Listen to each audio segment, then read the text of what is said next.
Ipin, butang apa ni? Entah. Cuba kawan-kawan tekan. Hai, bersama saya Aino Nano dari YouTube Let's Kopak Channel. Kali ini kami berada di Pesta Buku Antarabangsa Kuala Lumpur 2014 di Pusat Dagangan Dunia Putra ataupun PWTC. Kali ini kami bawakan kepada anda Upin dan Ipin bagi memeriahkan lagi Pesta Buku ini. Apa kata kita lihat video ini untuk lebih lanjut.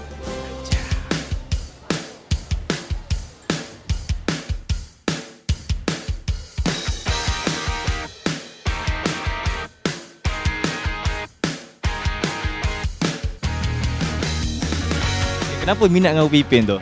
Upin dan Ipin mempunyai babak yang lawak dan juga mempunyai pengajaran yang bagus untuk dihayati oleh kita semua.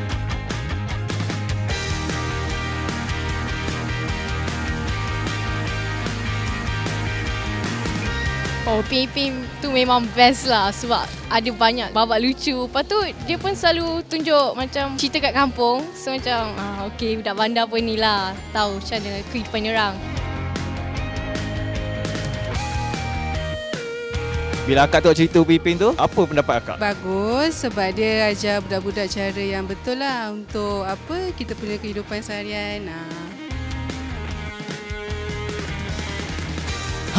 Dan begitulah sedikit sebanyak suasana di Pesta Buku Antarabangsa Kuala Lumpur 2014 yang dimeriahkan oleh Upin dan Ipin yang berada di booth Upin dan Ipin. Dan kepada kawan-kawan semua, jangan lupa untuk ikuti kami di Instagram, Twitter, Line, YouTube dan juga Facebook. Banyak-banyakkanlah membaca kerana membaca adalah jambatan ilmu.